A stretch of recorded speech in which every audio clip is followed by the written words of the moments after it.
Good evening from Ottawa, and thank you for joining us for this Cardus Religious Freedom Institute webinar, The Church, the State, and the Pandemic. I'm Father Deacon Andrew Bennett. I'm the director of the Cardus Religious Freedom Institute. The Institute is part of Cardus, Canada's faith-based think tank. The Institute exists to acknowledge the good of religion within our common life as citizens. We accomplish this through undertaking emerging scholarship, facilitating public discussion, and engaging our country's democratic institutions on the fundamental character of religious freedom to our citizenship. This evening's webinar takes a look back over these past 7 months of pandemic and into the future as we consider certain questions, including what are the duties of the civil authorities to churches and other faith communities during a time of quarantine? What are the duties of churches and faith communities? And what role must churches and other faith communities play in addressing the significant challenge posed by the pandemic to our common life? So to help us navigate what are sometimes choppy waters, I'm joined this evening by three friends of the Cardus Religious Freedom Institute who have thought deeply about these and other related issues concerning religious freedom. Professor Douglas Farrow of McGill University, Dr. Moira McQueen of the Canadian Catholic Bioethics Institute, and Dr. Tim Lau of the Faculty of Medicine at the University of Ottawa and the Royal Ottawa Hospital. So in terms of how we're going to proceed this evening, we will begin with each of our guests offering 10 minutes of opening commentary, and then we'll move into a moderated discussion. So let me first call upon Dr. Moira McQueen. Dr. McQueen is Executive Director of the Canadian Catholic Bioethics Institute at the University of St. Michael's College in Toronto. The Institute has a mandate to conduct research and education in bioethics from a Roman Catholic perspective. As Executive Director, she is deeply involved in community education through CCBI's courses in bioethics for parishes across Canada, and through lecturing and consultancy sessions with school boards, healthcare institutions, priests, seminars, conferences, and through media appearances.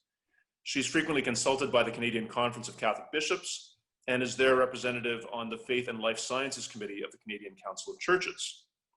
Dr. McQueen holds a Master of Divinity degree from the Faculty of Theology at the University of St. Michael's College and the Toronto School of Theology, and a PhD in Moral Theology, also from St. Michael's.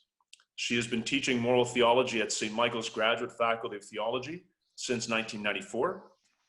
In September 2014, Pope Francis appointed her for a 5-year term to the International Theological Commission, a 30-member Vatican advisory body within the Congregation of the Doctrine of the Faith.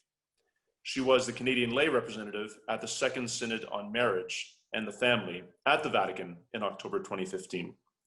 Moira, let us know what you think about these challenges we've been facing these past months.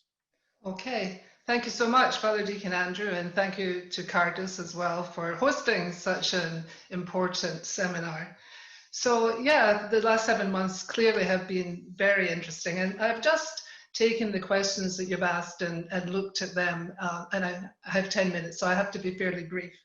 So in terms of the duties of the state, but let me start rather weakly, I must say, if I say it depends.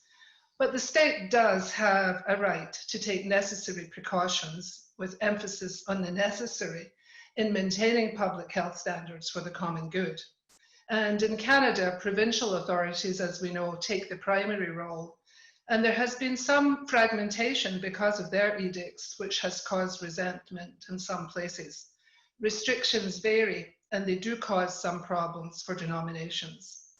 The rules in Ontario, where I live, seem to be reasonable, and on the whole, our churches and faith communities have complied with those restrictions.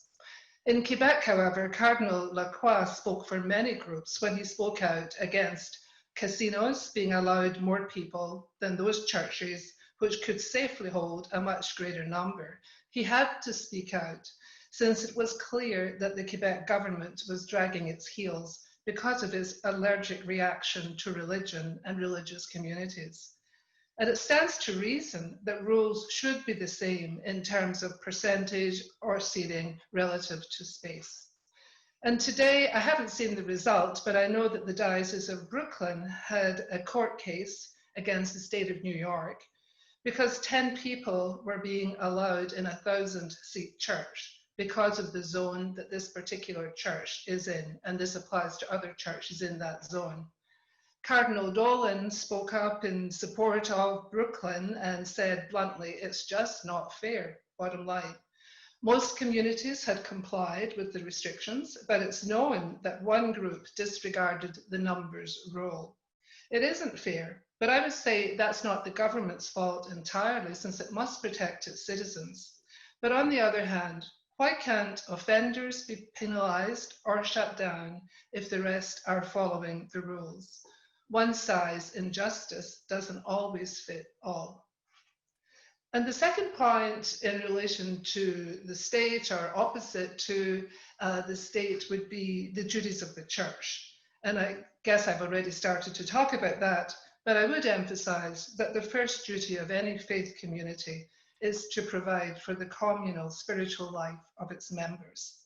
And then second, during pandemic or crisis times, their duty is to comply with reasonable restrictions that put safety of citizens first. And note, I do say reasonable because the Quebec faith communities had every right to point out anomalies, especially when they were thought to be deliberate. Masks, social distancing, with some opting for no congregational singing, and so on, different rules again, or different practices perhaps in different places. But on the whole, they are public health rules or suggestions aimed at protecting people from virus spread.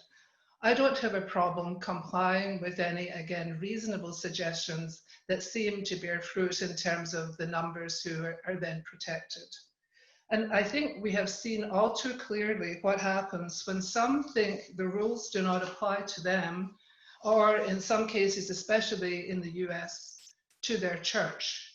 And to me, that is an outright denial of nature in favor of individual or religious freedom, which freedoms no virus respects. I find the third question extremely interesting in terms of being able to think about suggestions as to how to address the challenges we face right now, but also in going forward, what we can do as faith communities. And so this question isn't just about maintaining parish or community life, which is important, of course, but also about being responsible citizens concerned for the safety of people for the common good. And I'm thinking that perhaps we can move even further as citizens of faith. So I have 2 points here only. First of all, churchgoers have always found ways of maintaining contact, and certainly that has been the case before and since our churches reopened, mainly through social media, of course, which means that some people have been left out. But there are telephone trees, messages, food delivery, and so on, the old ways. They have been retrieved, and many communities reach out to their housebound members, some, of course, more than others. These practices have been with us for a long time and most likely will continue in various forms, since faith communities nearly always find ways to care for their own members. At the same time, we have noticed stress on individuals, on families, on older people, and long-term care is sadly another story. And stress also on single people who depend on churches for their communal activities. All these have led to depression and isolation. I was speaking to a friend at Mass, after Mass on Sunday, so suitably distanced, of course. She's not married, she lives by herself, she's very social, she's very active in church, but of course activities are curtailed. And she said that for the first time in her life, she is actually experiencing a different kind of anxiety brought about by isolation. So multiply that many times, and I think that's a realistic picture for many people, what they're actually experiencing during this pandemic. So there are many ways we have to find of somehow having to deal with that too. And I do think that church leaders, national, local, and lay, could play a more intentional and concerted role in being involved in that kind of area. And as leaders, at least to encourage every faith community to play its part and to raise awareness of these different problems that are now besetting some of their faith community members. And my second point really regards the broader community. And here I want to mention Pope Francis as someone who is trying to lead religious groups, at least, in another direction. And he asks us not to return to normal, but to move into a new way of solidarity. And that's challenging at a time when churches are concerned that they're actually losing members because of the pandemic. I would argue the latter point, that it's not only because churches were closed and that restrictions exist, but surely there must have been already weak links for people to decamp because of the pandemic. At the same time, Pope Francis is asking more of those who remain within our church communities to practice solidarity. And this won't be easy, even if we accept that it's the right thing to do. So we shouldn't only demand and look for religious services for our own benefit, but should be equally demanding for, say, health or social services within and without our church boundaries.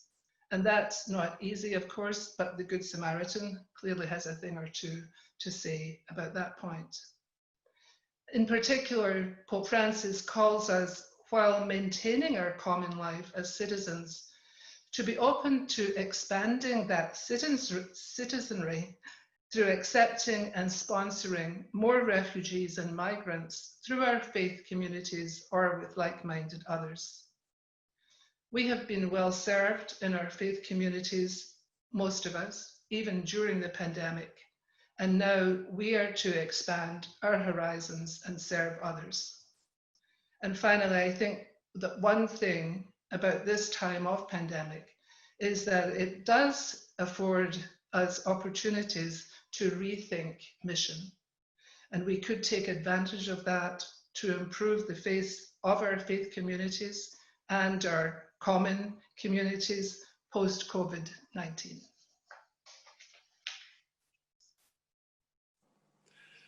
Great. Thank you so much, Moira, for your very, as always, thoughtful comments. And it's wonderful to see that Holbein portrait of St. Thomas More over your right shoulder. It's definitely a saint for our times. Thank you for that. Thank you. Okay. So now let me invite Dr. Timothy Lau to provide his perspective on these questions. Dr. Lau is president of the medical staff at the Royal Ottawa Hospital and is an associate professor and graduate of the University of Ottawa Medical School. He completed his residency in psychiatry and fellowship in geriatric psychiatry at the University of Ottawa. Dr. Lau has served on the examination board for psychiatry with the Royal College of Physicians and Surgeons and is a former undergraduate and postgraduate program director for the Department of Psychiatry. He is the founding and current president of the Canadian Federation of Catholic Physicians and Societies. Please note that Dr. Lau is participating in this webinar this evening in a personal capacity, so his comments do not represent the official views or positions of the Royal Ottawa Hospital or the Faculty of Medicine at the University of Ottawa. Dr. Lau. Thank you very much for this opportunity to share my perspective. I am trying to, at this moment, share my screen. Can you guys see everything on the screen okay? So this is my 10 minutes to give my perspective on the pandemic that really has made this past year one to remember. Now, if you look back at a timeline, and it's amazing that it's really only 7 months that has sort of changed the world. It started with a respiratory illness that caused pneumonia, and a group of physicians in China raised the alarm. And once they raised the alarm, they disappeared. So I think you can see that the state has, the correlation for religious freedom is also seen for other types of freedom. And in China, when they started taking measures to address what was clearly becoming an increasing problem, you can see that many mistakes were made. And one of the biggest mistakes was that the virus was not contained in China. They stopped domestic travel at the by January 23rd, but international flights continued, which led to a spread of the virus quite rapidly. So much so that by March, the virus had spread to 114 countries. And by the time the pandemic was declared worldwide, it had already overwhelmed the healthcare system in Italy, with field hospitals that really couldn't manage the number of illnesses, the need for respirators and critical care. So they overwhelmed the healthcare facilities in a few spots in the world, which led people to want to flatten the curve, as it was said, so that they would not overwhelm the healthcare system, because it was clearly shown to have overwhelmed the healthcare system in Italy.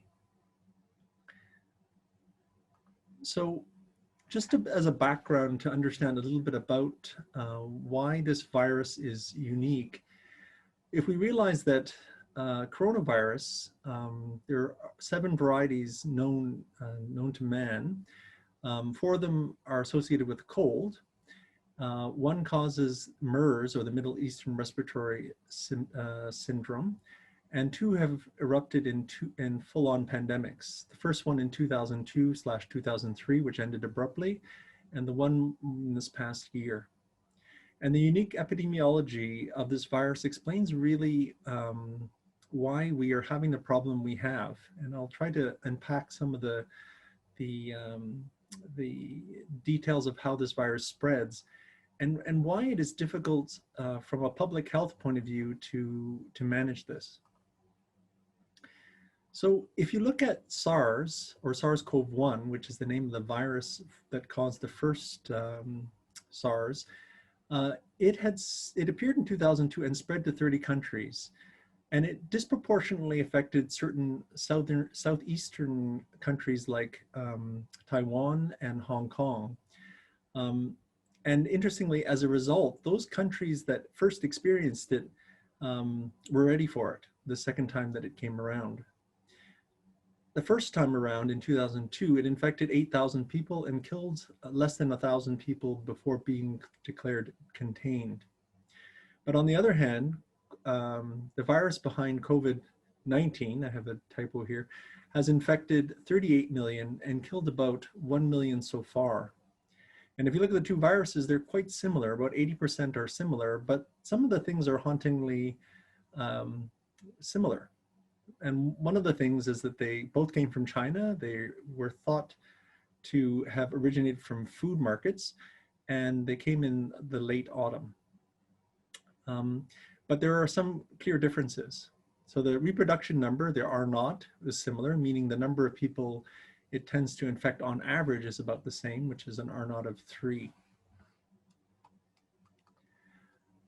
So there are some differences that are important to know. I think one of the things when the virus, when the pandemic started, was the case fatality rate seemed much higher, meaning it seemed much more lethal. And that was because we were testing people that were symptomatic. As we test more and more people, these people are asymptomatic and have milder symptoms if they do have it, or we're testing people that have not had exposure at all. And the CFR continues to drop. However, it still likely will end up hovering between 1% to 2% in the end. The SARS case fatality rate was around 11%, the first one. And COVID-19, or SARS-CoV-1, is estimated to be in the range of 0.5 to 1.2%. So that means it's about 1 in 10 as deadly as SARS. But what is different about SARS-CoV-2 is that people with SARS-CoV-2 walk around and may not have symptoms, or they may have a paucity of symptoms. And the problem with that is that it is spread much more easily. As well, there have been a lot of contradictory studies suggesting how it is spread. Is it a droplet, spread by droplets, or is it aerosolized? And you can see that the fact that it is you have asymptomatic transmission is part of why it spreads so rapidly, along with the likelihood that there is aerosolized transmission. As well, the variability of symptoms has created lots of problems because people, they don't always present the same way. And as a result, people may think they have a gastroenteritis or a cold or something, when in fact they might have the beginnings of COVID, and may have a set of symptoms that become quite a bit worse. Or they in fact it may not progress at all, but they may still be spreading it. So the difficulty is in invisible transmission. And the difficulty with some of the strategies we employed in the beginning has to do with the fact that quarantining and isolation work best early on in the spread. If it has already spread, which the seroprevalence study showed that in many places, the virus had already spread to up to 20% of the population by the time they tried to implement lockdowns and isolation. When you look at the spread of these kinds of pandemics, those kinds of things work best early. The other difficulty is the mismatch, what's referred to between the incubation period and the latent period. So HIV is an example of something that has, so the incubation period is the time between when you get infected and you develop symptoms, and the latent period is the time for when you are infected and you become yourself infectious. And HIV is a good example where the incubation period is quite long, but the latency period is not that long. So that means that you will infect a lot of people, and you would not necessarily know that.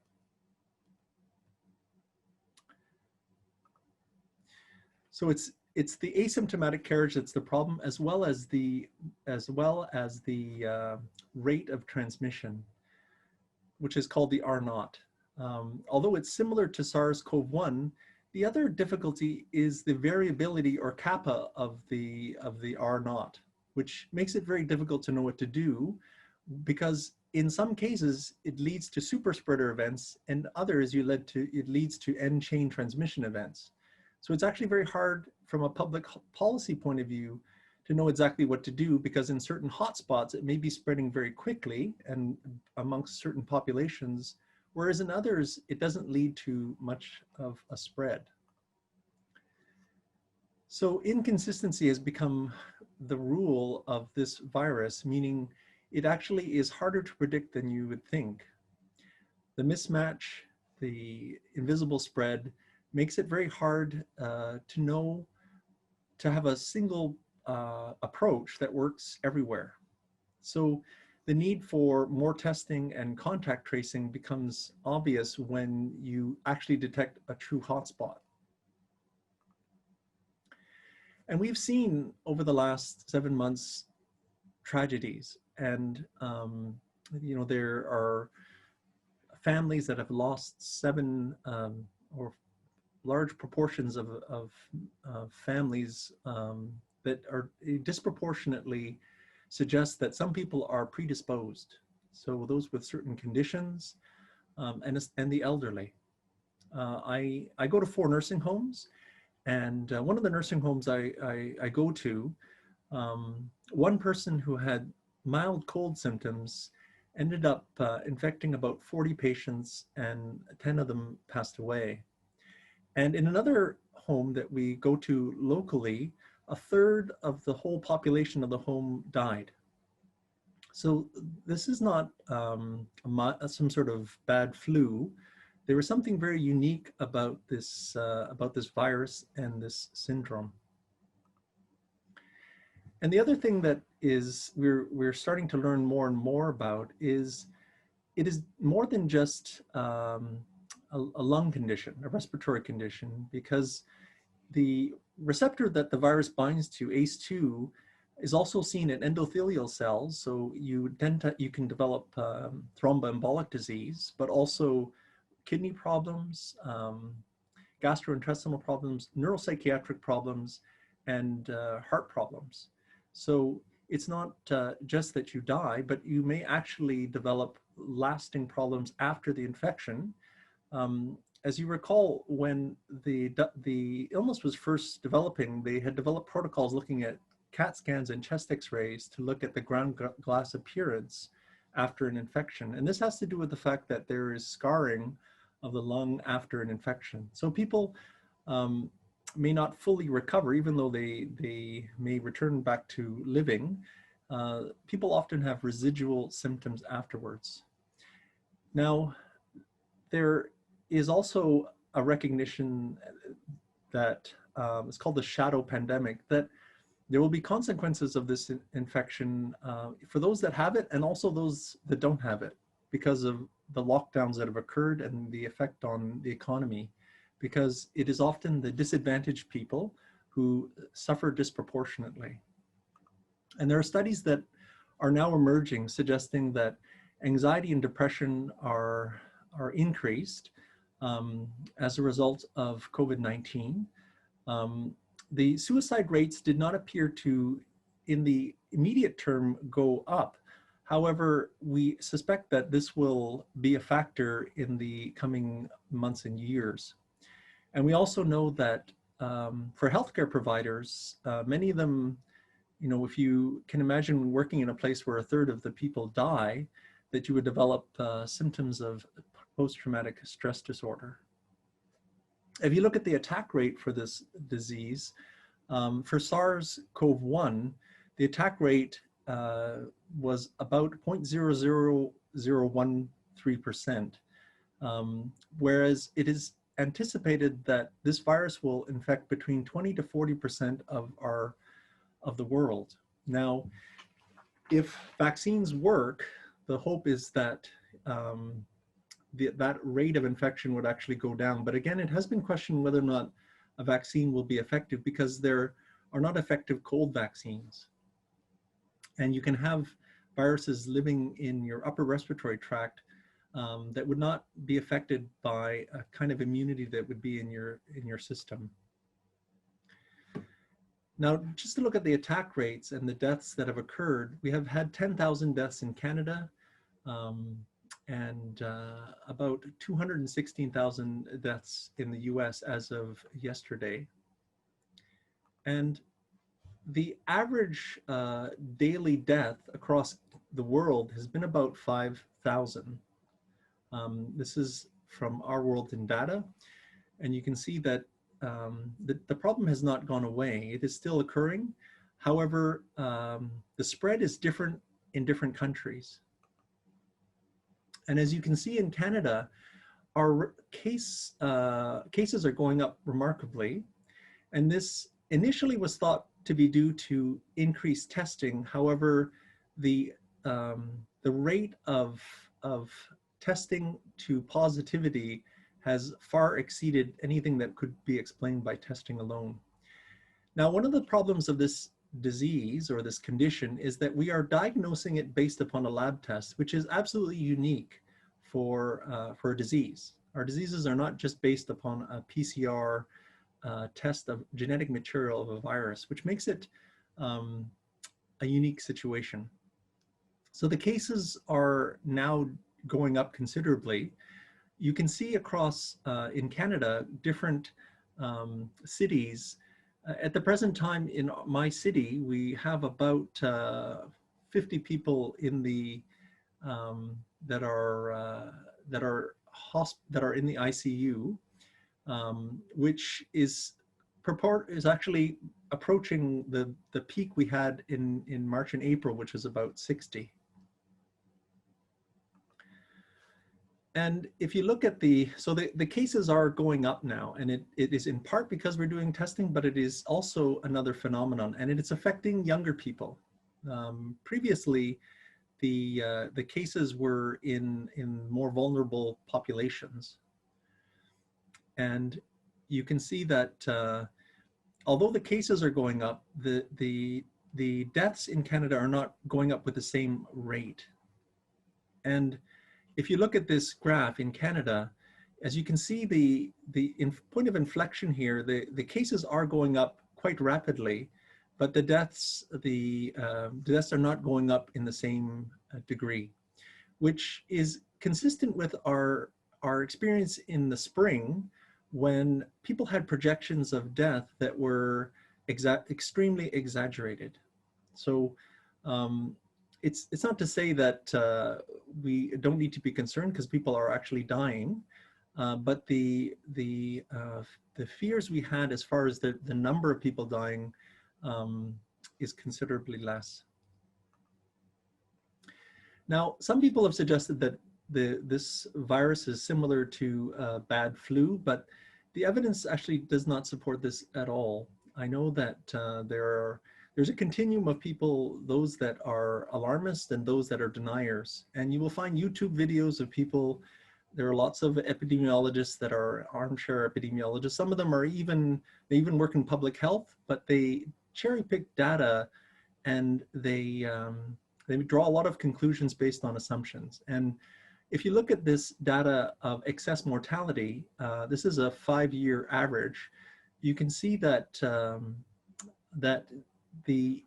in the spring there was a large increase in the mortality across the world compared to the average over the last 5 years.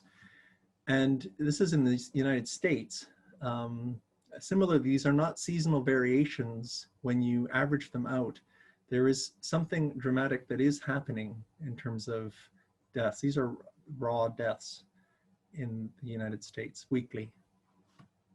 So back to what we have been talking about, or wanting to talk about, which is the government's response to this virus.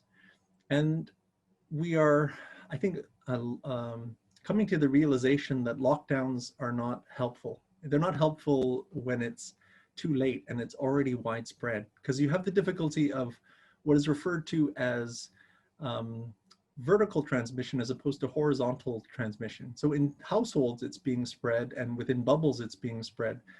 And the lockdowns generally don't work when it's applied too late. And if you look at, this is the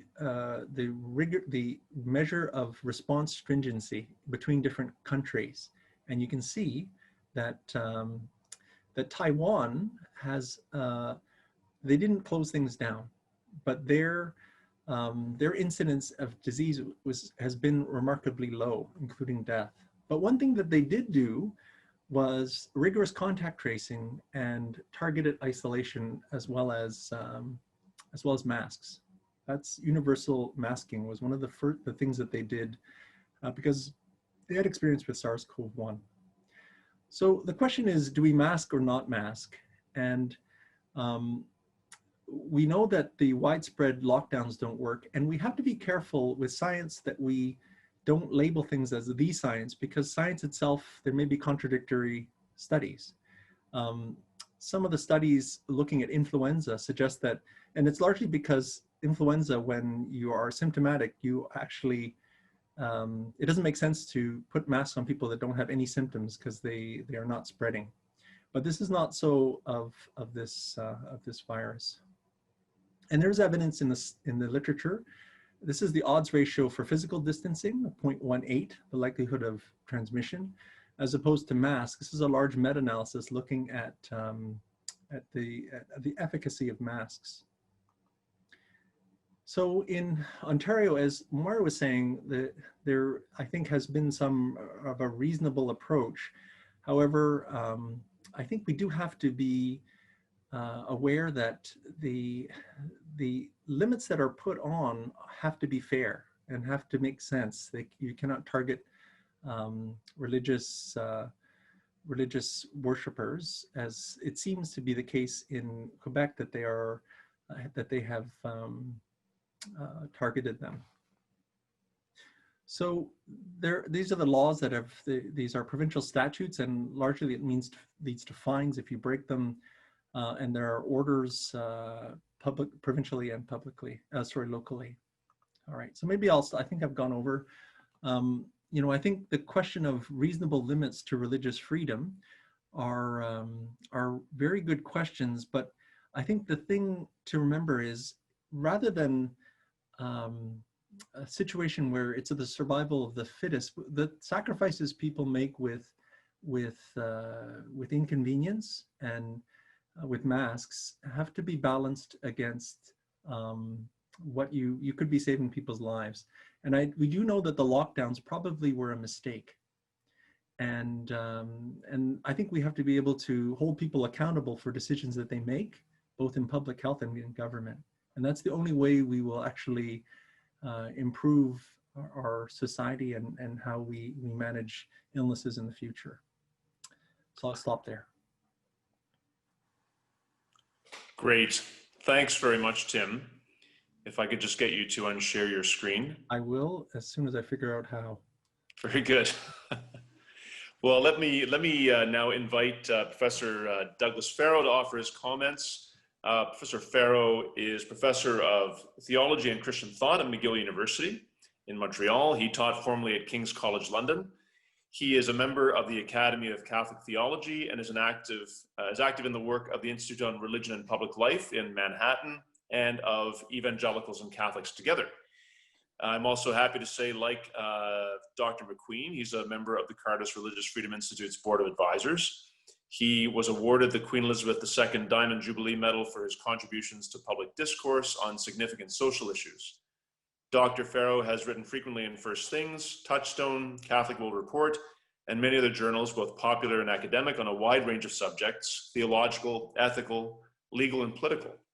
His recent books include Ascension Theology, Desiring a Better Country, an excellent collection of essays on political theology, Theological Negotiations, and a volume on 1st and 2nd Thessalonians in the Brazos Theological Commentary series.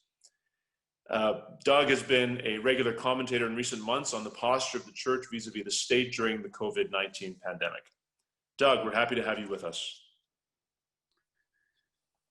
Thank you for inviting me. I will be brief, I think, here in the first instance, so that we have sufficient time for the questions you want to put to us.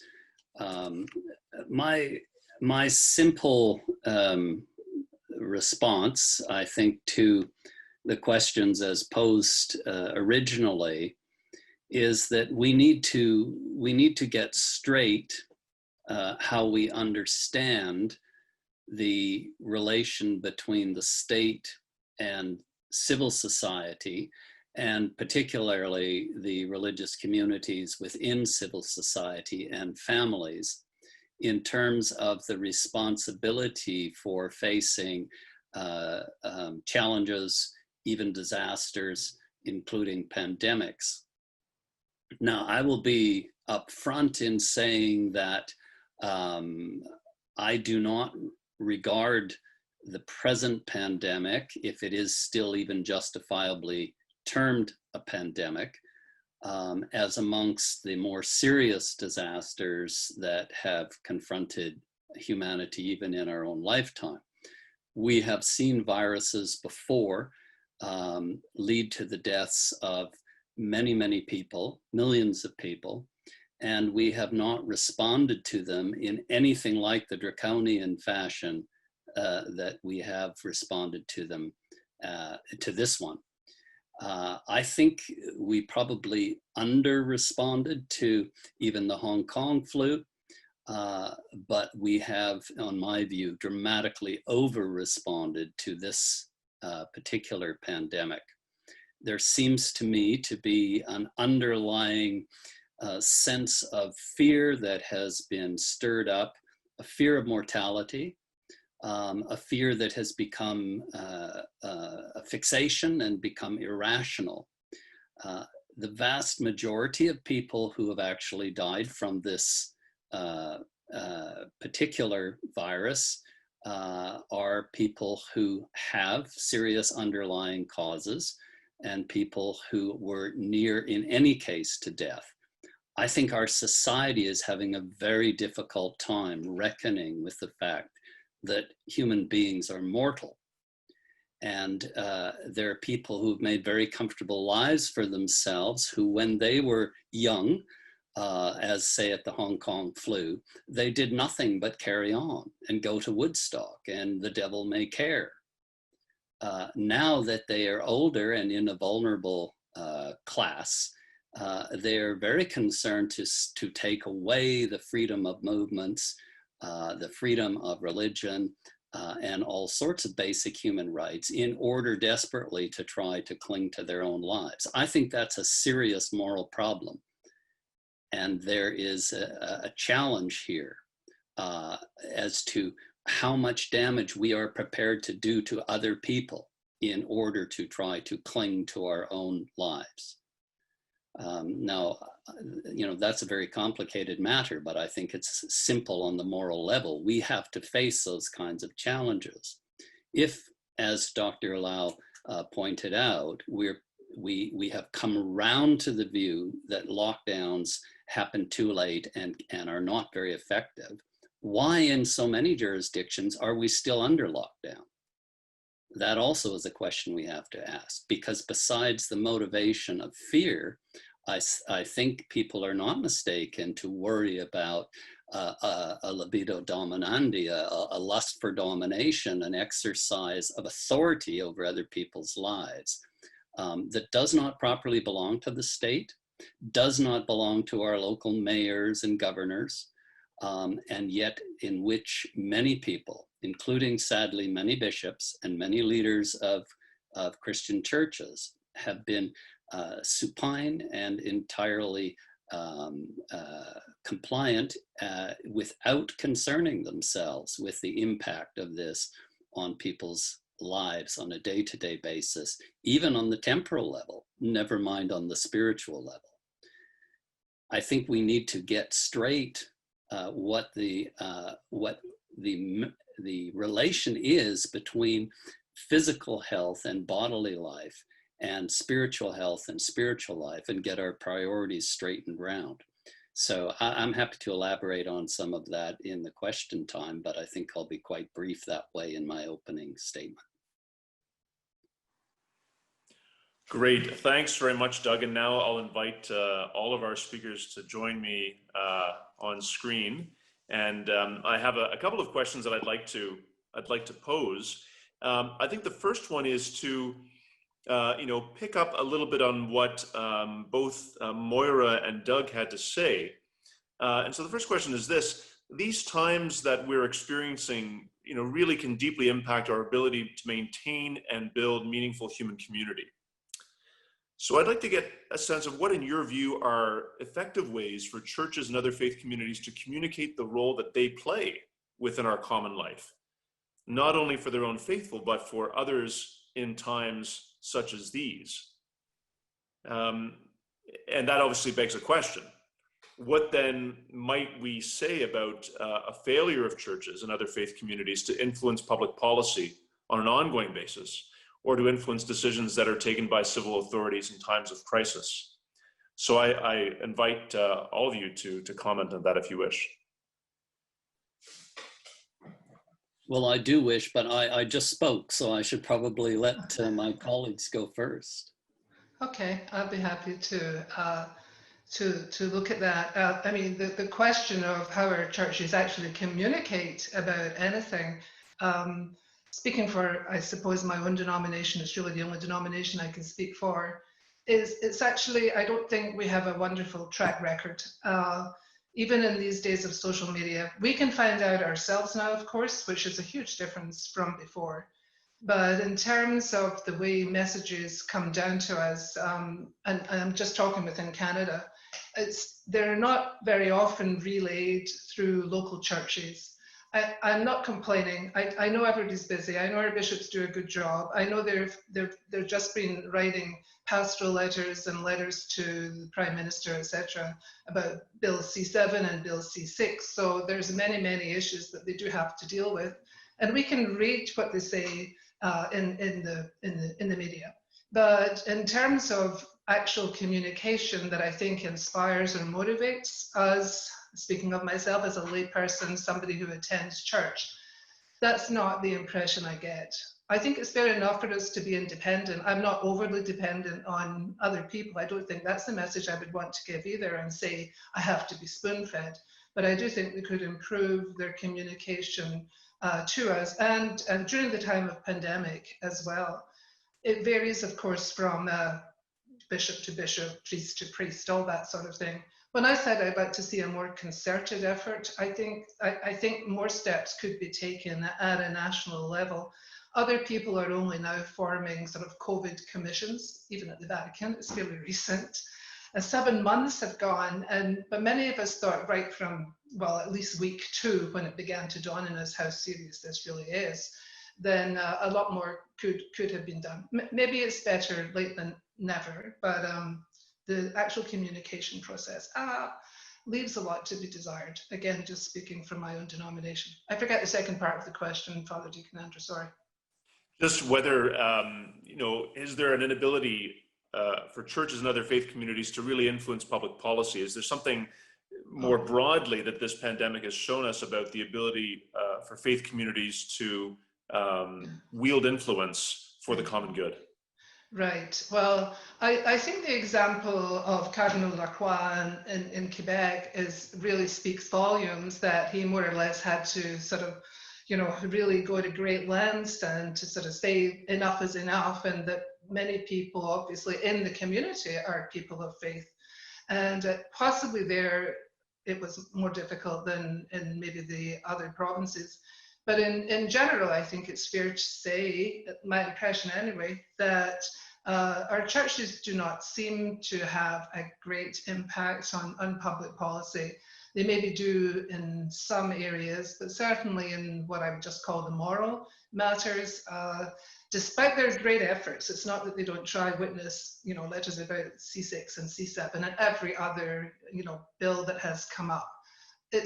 We all know, I think, that the impact of faith communities is not that strong. It's maybe not their fault. There's numerical, there's indifference, there's antagonism, there's many sources of the reasons why it's not successful. But I think on the whole, they're not that successful. I think very often it devolves on us, again though, as lay people, because I've had several letters from different groups, asking, reminding us to contact our MPs, all that sort of thing. So one area where I think it could be more, internal, as well as sending messages about public policy, is to encourage lay people to be somewhat more active, small p politically than we tend to be. And that is a marathon task, but I think it's necessary. Yeah, excellent point, Doug. I think you wanted to come in. Yeah, I'm a little less sanguine.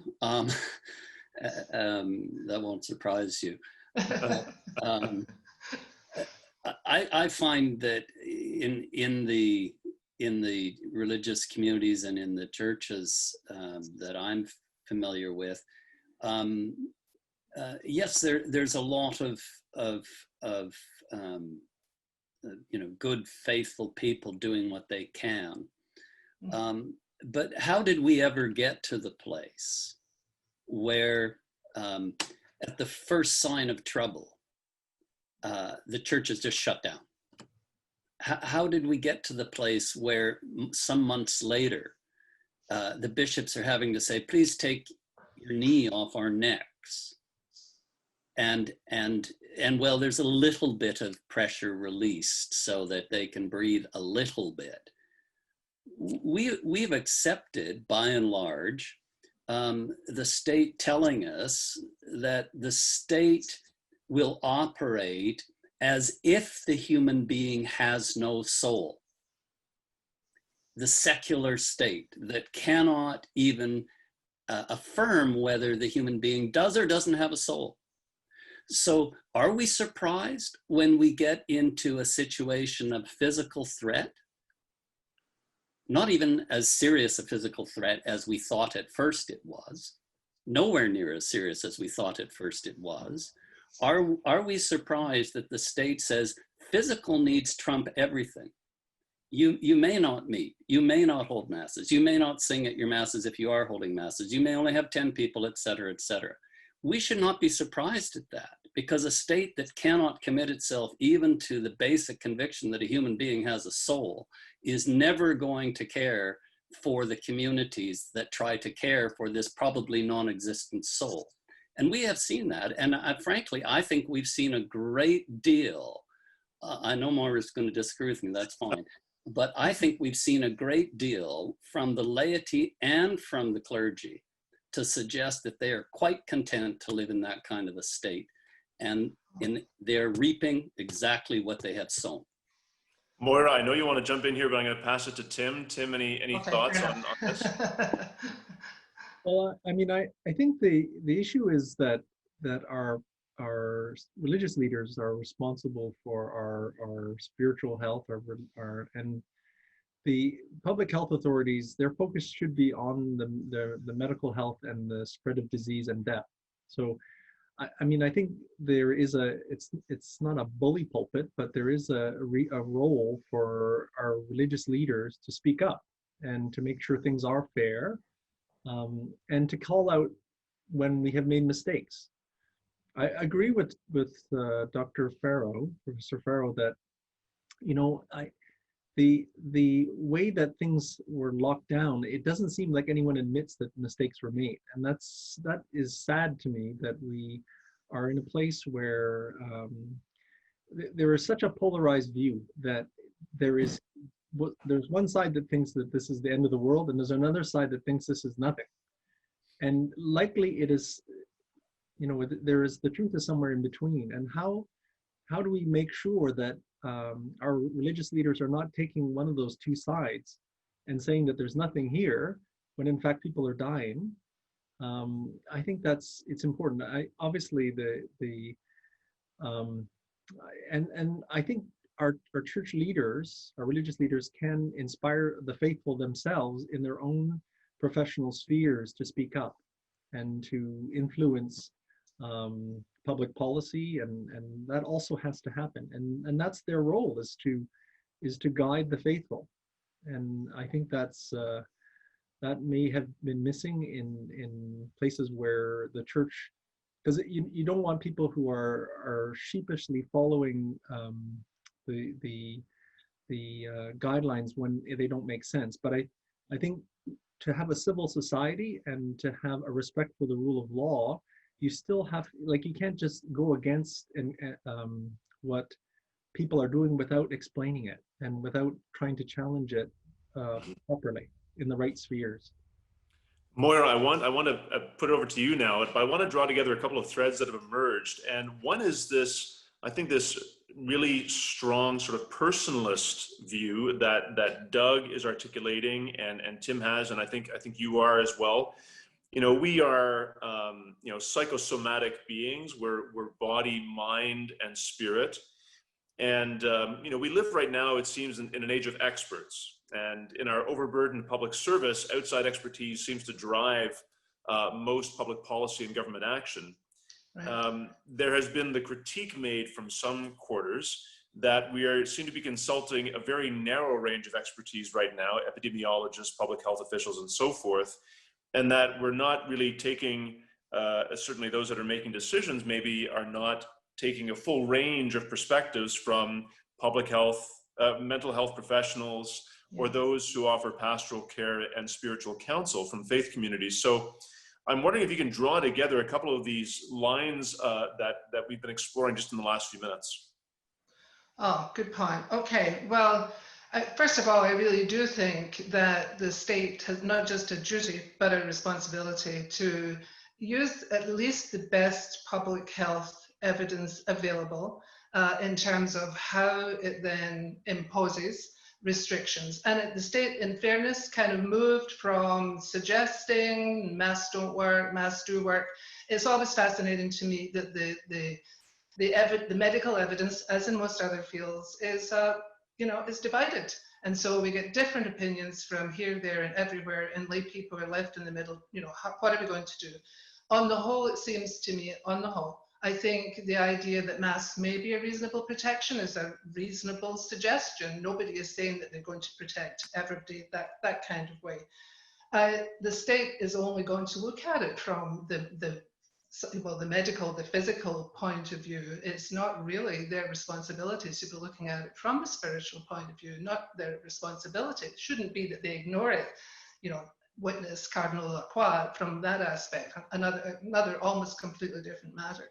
But I do think that the state's duty in using public health, it really resides with them. And I think as responsible citizens, we follow it. And I use the word reasonable and where necessary and all those words too, because if they clearly become unreasonable, as in Brooklyn, then it's crazy to expect anybody to follow them. But most of us, I think, have found it reasonable. And so there are, Deacon Father Andrew, as you're saying, perhaps the sort of coming together of the pastoral care workers, priests, anybody else, social workers, anybody else who's involved in the care of that psychosomatic aspect as well, including the soul. Maybe they've all been doing what they can. I think it has been interesting that the mental toll, I mean, people were, as usual, talking about the economic toll in the country, and that's realistic. There is an economic toll, and it's going to hit us in another dimension of our being. But the spiritual, the psychological, the stress, all those areas, these are, obviously there are many people who have never experienced that before. And in a way, we don't know where to go for help. I think myself that the spiritual aspect of that is something that would go a long way. And I think those are areas that the faith communities are best informed to help in. And so that concerted effort, sort of, as I said, national, local, and lay, any dues involved in that way, it's really going to, make demands on them to do it, because those problems won't go away. The long-term effects, the post-traumatic stress, all those sorts of things, definitely, as Dr. Tim said, I think, are going to stay with us very much. But I think what Doug raises is, of course, a really important point. And I think maybe I'm just a little bit more tied to maybe being married to a physician who drags me back coming down the aisle in church if I'm right behind somebody instead of maintaining distance, as we are supposed to do. But he's doing it for good reasons. I mean, I can see the sense in it. But that point about how we have already perhaps ceded responsibility to the state is probably accurate. I think Doug is right in that. And that's why one of the only ways I can see that we can retrieve our own dignity as responsible citizens, really, is to stop being such pushovers and to start doing reasonable assertion. And just as I said, to become, and I just said somewhat more political, but when I say somewhat, I usually mean a whole lot more political in terms of showing not so much about our rights, but about our needs as citizens, both in body, public health, and in soul on the other side. Well, Doug, I want to punt it back to you, but I want to give you something to chew on. According to research that we undertook at Cardus with the Angus Reid Institute back in 2017, it was a widely reported study that we did. A majority of Canadians say that personal faith and religious belief is important to them in terms of defining their personal identity, 54%. 59% say that a personal faith and religious belief is important to help them overcome challenges in their lives and affecting how they view problems in their society, roughly 52%. So this represents anywhere from 19.5 to 22 million Canadians who clearly have some spiritual, religious reality in their life. And what I'm hearing from all of you is that our civil authorities seem unable to acknowledge this, or if they acknowledge it, they don't know what to do with it. So what's going on? Well, let me suggest that we need to take into account that if the state can do the sort of thing that it has been doing and take the draconian actions it has been taking, disallowing people to see families, disallowing people to go to church, disallowing people to move freely in the face of a pandemic with a very modest death rate. What is to prevent the state from assuming that level of control over our lives at the next excuse and the excuse after that and the one after that? All in the name what? Of protecting us from our own mortality. They can't do that. We will die. You will die. I will die. The question is how we live our lives. And I am not saying that we should not be prudent in terms of physical health. I am not saying we should eat whatever and however much we like. I am not saying that we should refuse to social distance when there is some kind of virus about. I am not saying we should never take special measures when a situation is more serious than what we're used to encountering. I am much in favor of the virtue of prudence. But the virtue of prudence should never put physical health ahead of the flourishing of the human beings whose health is under concern. And that includes not just my health, but the people who are without jobs, the people who have lost their businesses, the people who are not getting medical care, the people who are tormented by their loneliness. Our religious leaders and our laity too talk a lot about love for the neighbor, but they have not shown that they are loving the neighbor properly, and that their concern for the neighbor is addressed to the neighbor in the neighbor's actual circumstances. It's all about hiding from this virus. This worries me, and it worries me in the laity as it does in the clergy. And it seems to me that if we're prepared to go to these lengths, all of a sudden, this is no worse than the Hong Kong flu was. Now, I mean, Dr. Lau gave us a very helpful presentation, and he may want to correct me on that and say that there are elements of this that are worse than the Hong Kong flu. But the Hong Kong flu killed what, 2 or 3 million people? And these were often not people already on the verge of death. And we did nothing except carry on. So again, I'm not saying that was prudent, but this alternative of sudden lockdown, total state control, people acting unconstitutionally, passing rules and laws that should not pass, that would not, I think, pass muster if challenged in court. Now we'll see what happens with that. But we are accepting all manner of interference for reasons not at all clear to me, unless they just come down to raw fear and some kind of herd instinct for security. Peace and security when there is not peace and security. You know, it's interesting that recently there was a decision in the District of Columbia. Capitol Hill Baptist Church took the District of Columbia to court over the quarantine measures that were imposed on religious congregations within the district, which were very different from what you found in Maryland or Virginia. And so a lot of congregations were in fact leaving DC to go and worship in Virginia or in Maryland.